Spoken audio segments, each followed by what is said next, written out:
confident, sophisticated, responsible, and proud to be Filipino.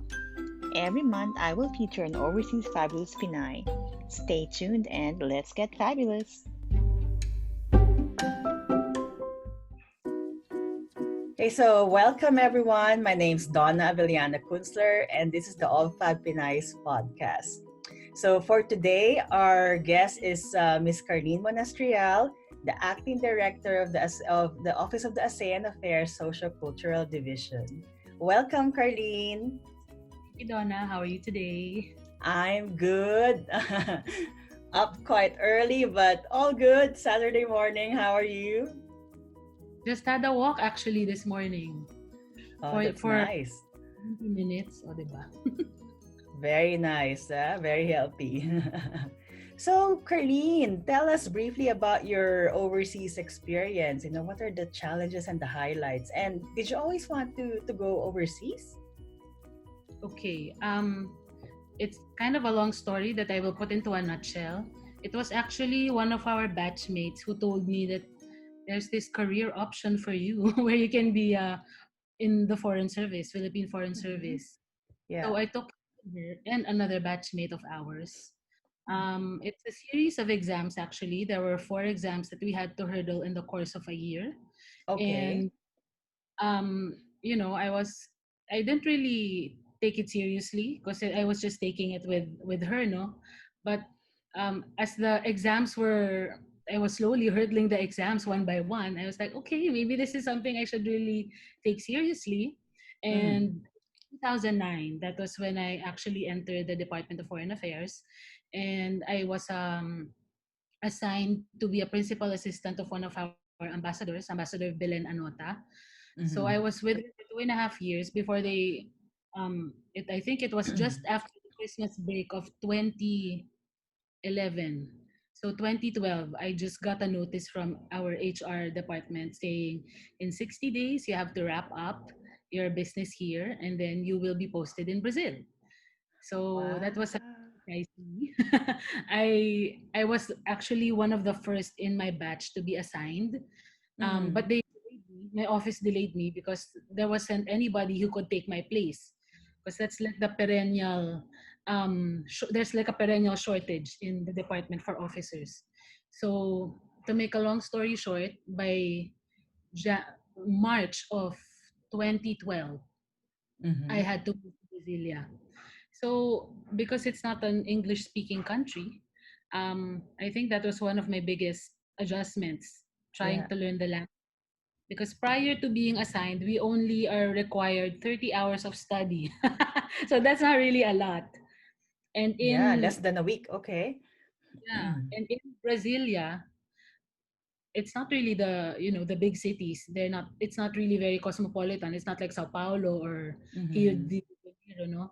So not a lot of people spoke English. It was really Mm-hmm. most of the people from the Ministry of Foreign Affairs who could speak English. So it was swim or swim, not sink or swim.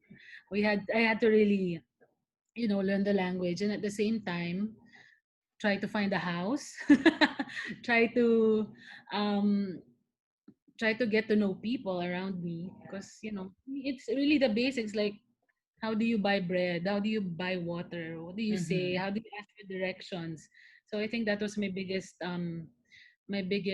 challenge that year, because the weather is very similar to the Philippines, just a little bit cooler, but Mm-hmm. in that regard I wasn't getting sick, unlike when I went from Brazil to San Francisco. I was always sick.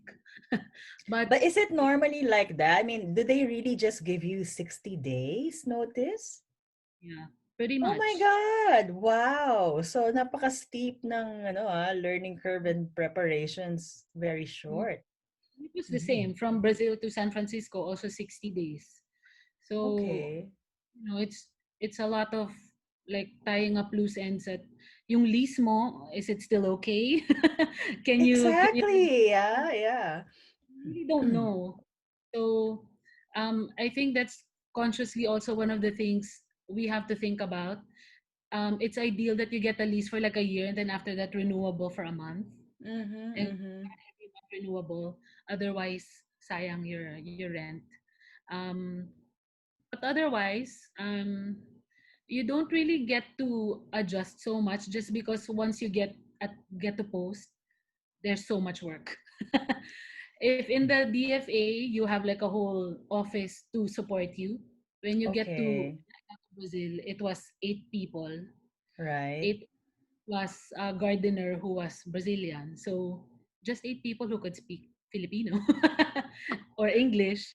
And then we Yeah. also had a very small Filipino American community. At that time, there was only 50 in Brazil. That few. So not a lot. So you did not even like, say that you want to go to Brazil. That wasn't really a choice for you? At that time, we didn't have a choice. It's more Okay. regular now. I'm proud to say that my batchmates who are now directors in HR instituted a system wherein you can regularize how to bid for a bid A for a post.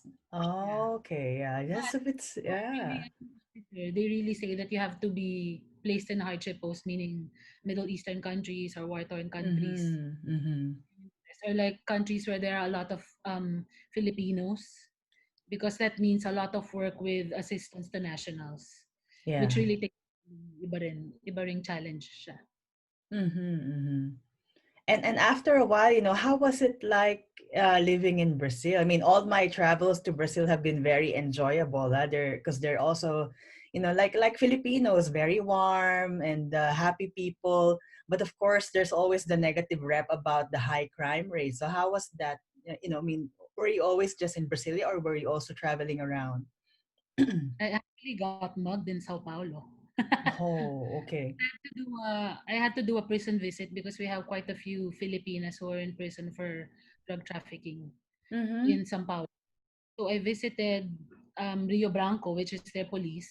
And of Mm-hmm. course, if you go and visit them, you have to be like in a suit, you have to Yeah. represent yourself well. But then our trade minister, and not our trade minister, our trade commissioner is based in Sao Paulo because that's the business center of Brazil.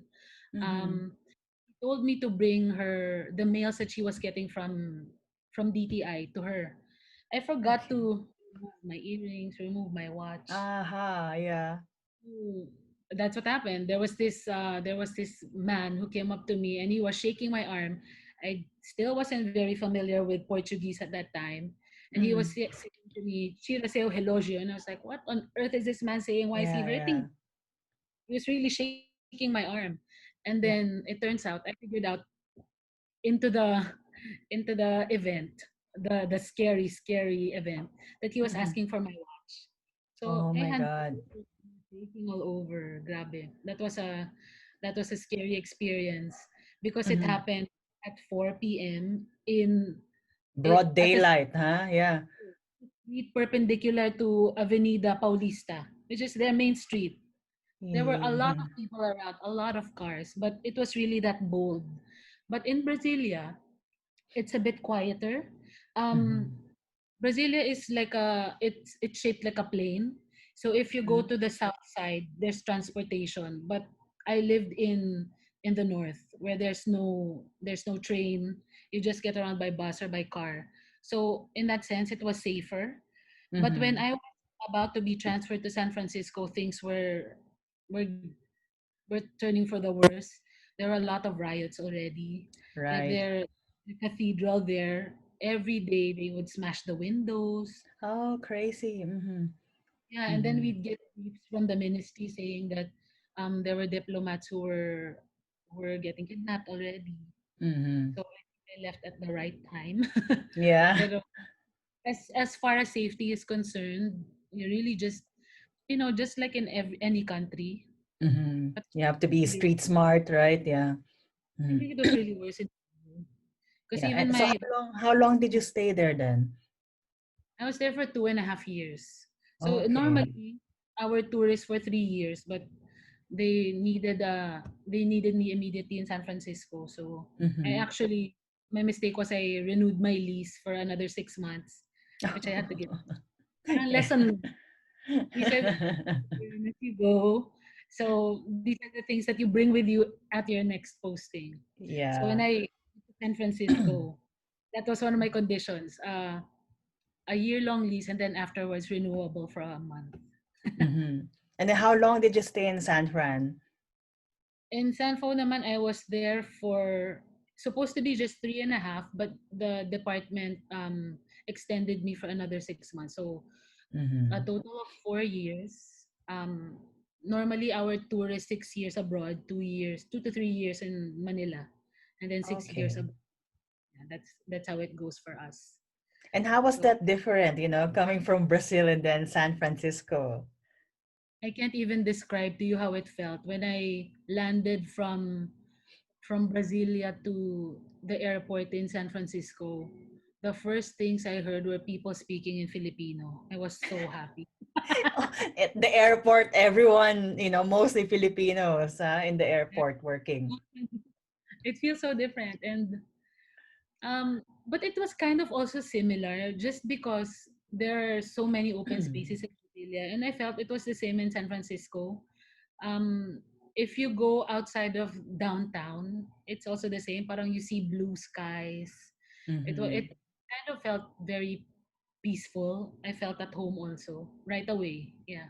Except that I Yeah. was getting, because I realized, one of the things that you have to really do is gear up. If you were in a tropical country before, it's not gonna be the same when you transfer to a Never, place. right? Yes, yes. There's always some difference. Although I found like, yeah, in Brazil, somehow there are similarities, right? If you go to the rural areas, it's very similar to Philippines. The whole infrastructure, yeah. But of course, US is different. US is totally different, yeah. Especially For one thing, California. more Filipinos. Mm-hmm. More Filipinos, more Asians. Yeah. From an embassy to a consulate, so the work is also different. So that's why I enjoy this job. You never really Mm-hmm. get bored because it's like every 3 years you have to Mm-hmm. get to another kind of work that you never used to do. So yeah, Okay. it's a good experience. So now, like, what inspired you to pursue this career further on? I mean, did you always want to become a diplomat? Not really. My dad was grooming me to become to take over for him in the family business. We have an LPG refilling plant, and Oh, then okay. and then I just didn't feel like it was for me. I wasn't happy. Mm-hmm. I think that's why when our batchmate said, "Just come with me to take the test," parang I was willing to do it just to be different. I was also going through my MBA at that time, just Mm-hmm. to separate myself from work because I really wasn't happy. Um, and then when things were falling into place, I realized maybe this is my calling. And 11 years into this career, um, I still feel satisfaction with it. Mm-hmm. Um, you get to do so many different things. You wear so many different hats. You can be an MC for a day. You can be a liaison officer for the spouse of a congressman for a day. You have Okay. yeah, you have to liaise um, with the host countries, representatives to to basically fight for the rights of Filipinos. So it's really many different skills that you can learn and have to learn Mm-hmm. because there's only so many of you in the consulate or in the embassy. So you can be a speech writer one day. You can Wow. be So you have to be quite versatile. planner for seniors. So many different things that you can do. So you're really never really bored with it. But what are your career highlights as a diplomat? Um, if we're talking about the last 2 years, I would say the last one would be planning an ASEAN event. We hosted the ASEAN community on culture and information in Puerto Princesa. So I've Oh, never okay. planned an event that was not in Manila Yeah. or not in San Francisco, in the consulate in San Francisco or the embassy in Brasilia. So that was Mm-hmm. really a big challenge for me. But we were able to entertain all 9 ASEAN member states in Puerto Princesa, and Yeah. also um, some other international agencies. So that was a big deal for me because we were able to showcase the underground river. Apart Mm-hmm. from showcasing also the way that Filipinos host, because we really do it different, I have to say. Um, we go all out with the cultural presentations just to show them Mm-hmm. what the Philippine hospitality is about. So that was Okay. a big deal because we were able to fly in the Philippine Philharmonic to Puerto Wow. Princesa. Mm-hmm. that was a that was a career highlight for me. But at Post, naku, ang dami. But I would say that I found that I have a soft spot for our elderly. Um, this was Okay. this was really evident to me when my ambassador, well, my consul general's spouse, si Madam Marisa Bensurto, really has a heart for the elderly, and she really wanted to bring them into the fold because they were, mostly forgotten. Mm-hmm. You would be surprised that they're in their 70s, they're in their 80s, but they're still expected to send home money. No, really. That's Yeah. So crazy. Yeah. it's they're getting pension, but their pension is sent back to the Philippines. So when we had that first event, a Christmas event, we called it Mm-hmm. Paskuhan. The event was supposed to be at 12. They were there at 9 in the morning. Mm. Dressed to the nines, talagang in their Filipiniana best. And they were just super happy to have an event dedicated especially for them. So Mm-hmm. after that, it became a regular event. We would always have something with the seniors during Christmas, and also we worked a lot with the social workers who worked a lot with a Filipino agency for the elderly. Mm-hmm. Um, so it was just nice to be able to bring them back, because you really have to pay your respects to those who paved the way for you, diba? For the Filipino Yeah. Americans. They've been through a lot. All of they were displaced in the districts they used to occupy, Yes. because Yeah. San Francisco gentrified, and yet Mm-hmm. they Mm-hmm. so you really have to make sure that they feel that they're appreciated. Yeah.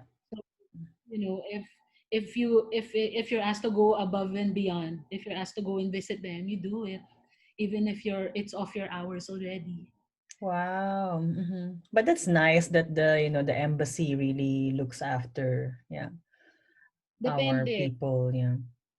Yeah, Mm-hmm. depends on what the head of post, I should say, because it could be an ambassador or a consul general. Some Mm-hmm. naman their focus is on the youth, Mm-hmm. because the concern with the youth is that they're growing up so far removed from the Philippines. They know that they're Filipino, but they've never visited the Philippines. But Mm-hmm. they're so curious about it also. Where do they get the information?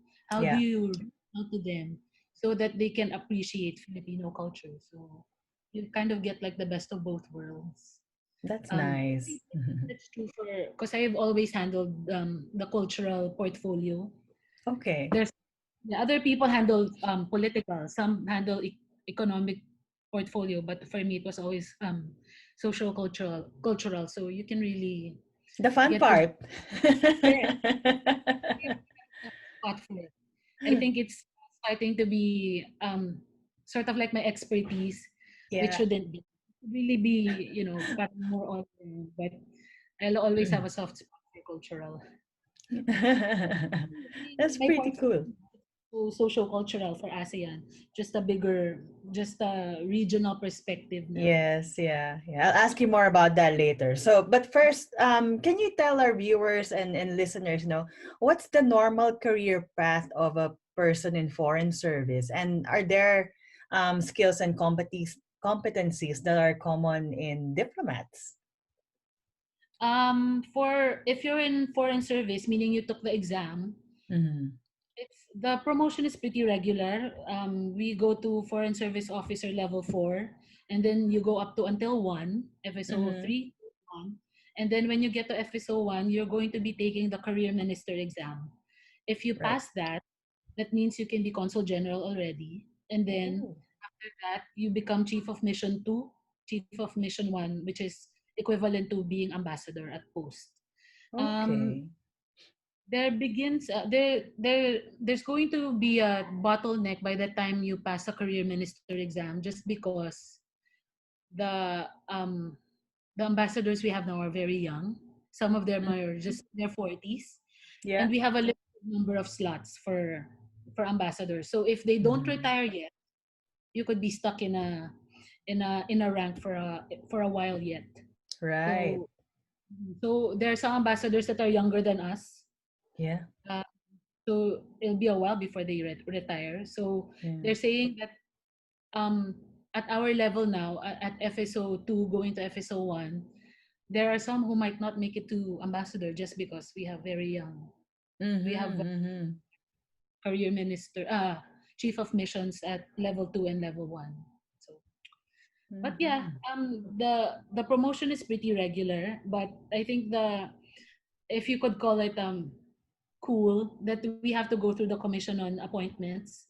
So we don't just get appointed automatically. It has to be approved by the senators. So Oh, they really? really, Each and every one? yes, if you're an officer Okay. level, so Yeah. they really study your resume. Has this person done enough to move on to the next rank? Ganyan. No, that is Um, pretty cool, huh? Yeah.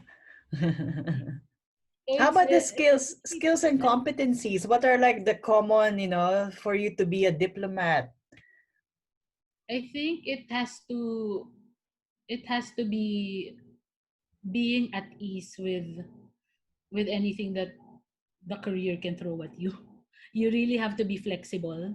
Mhm. Um, I think the skill of like speaking in front of the public is something that you learn along the way. Mhm. But that flexibility, I think, has to be there because you meet a lot of people. Right. To please a lot of people, you have to, like what I told you earlier, congressmen or senators will be coming to visit that post, and you have to get along with them. You have to show them around. You basically have to tell them, give them everything that they ask from you. So Mhm. it it's dealing with people that in that stature, and also dealing with those who are parang you're called to serve, those Right. who are Yeah. those you need to defend, migrant workers, like what I Mhm. said, the elderly. um so it's that gamut of that range that you have to be able to It's a wide understand. spectrum, huh? Yeah. But I think otherwise, if you have that flexibility, everything can be learned. You just have to Mhm. be. Okay, that's pretty cool.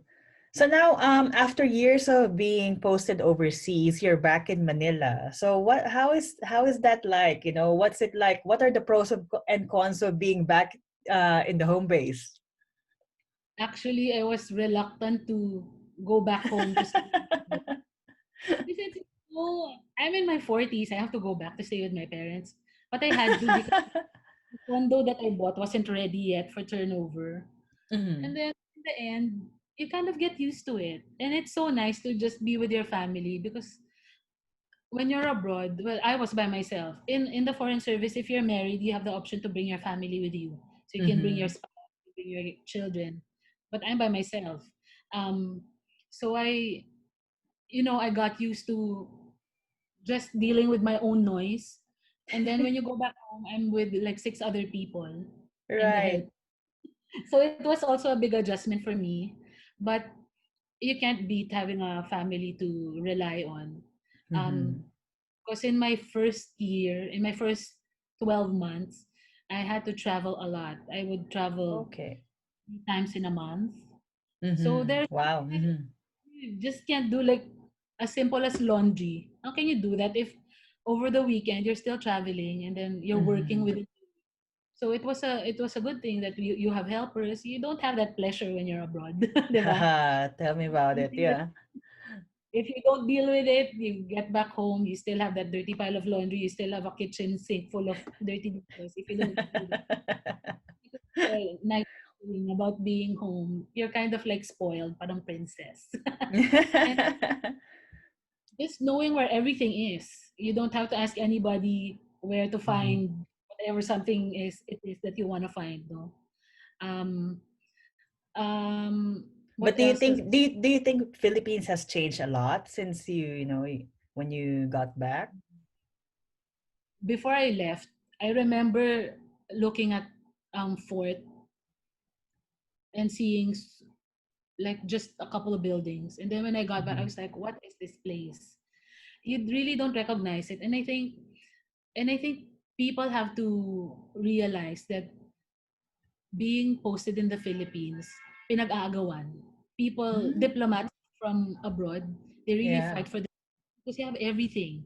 right. Um, drive for a couple of hours, you're at the beach. You drive for a couple of hours, you're at the mountains. Um, Mm-hmm. all of the things that you would need, food, clothing, you will find it in Manila. So it's really a good post, and I think Mm-hmm. that's for me. When I got back, I'm like, you don't lack for anything in Manila. Plus, it's so easy to talk to people. It's so easy to find places, and just um, Manila, the Philippines is really beautiful. Mm-hmm. Uh, Mm-hmm. I mean, you've been to a lot of beaches as well. I don't think you can say that like our beaches here can be second to other I beaches. agree. I agree to that. Yeah, yeah. It's really incomparable. Yeah. So, can you tell us more about the aim of the socio-cultural division of ASEAN? Mhm.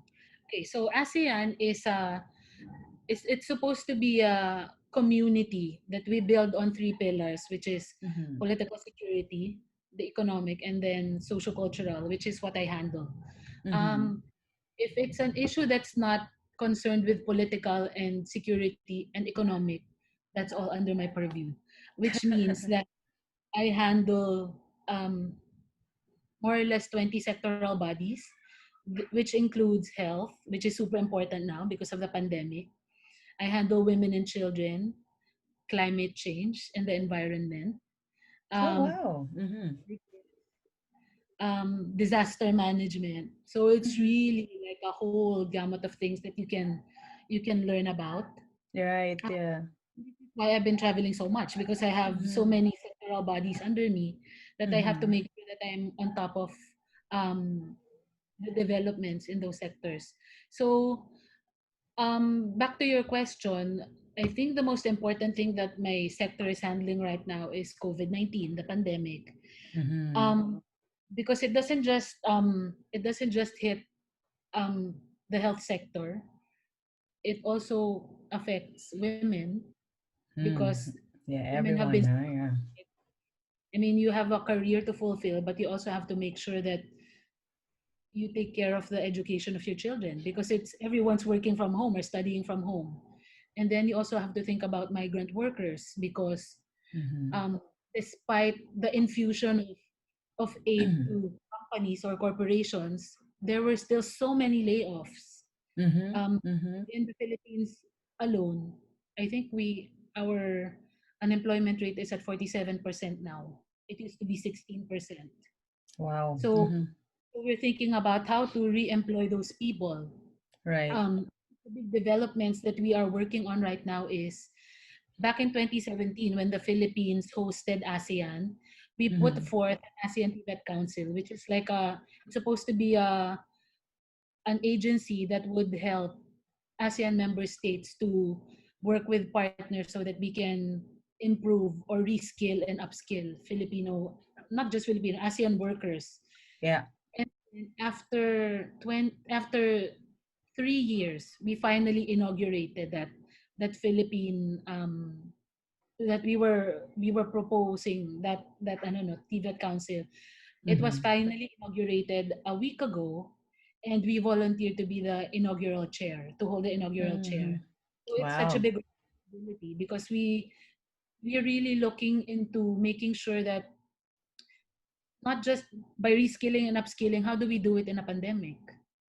Do Mm-hmm. we do it via internet, if we do it via internet, are the people who lost their jobs actually, do the people have the capacity to connect to the internet to begin with? Correct. Yes. All of those things that you have to think about. We also have to think about upskilling the teachers who will be Mm-hmm.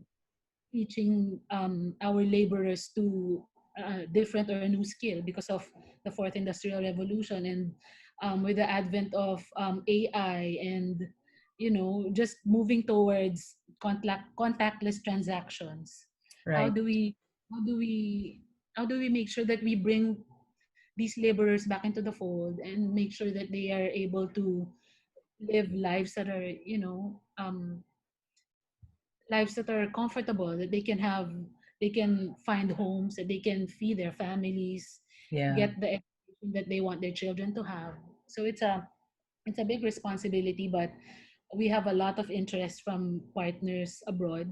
Mm-hmm. um People have already Many countries, I should say, have already indicated that they would like to assist us, like, well, our plus three: China, Yes. um, Yeah. Republic of Korea, Australia, New Zealand. The UK is not even a dialogue partner yet, but they would also like to help out. So Mm-hmm. that's our focus for today until 2022, which is when we relinquish the chairship, I should say, of the TVET Council. But Mm-hmm. lots of things going on with ASEAN. It's really the focus right now. I would say is towards recovery, Yeah. so that we can, because it's with my portfolio. We always also think about. I think one of the big issues is mental health. Mm-hmm. This is not, I mean, this was already an emerging issue prior to the pandemic, but I think we realize that now more than ever, just because we're people, but we are very relational in nature, Yes. and Yeah. being with family and friends Mm-hmm. can really make you feel isolated.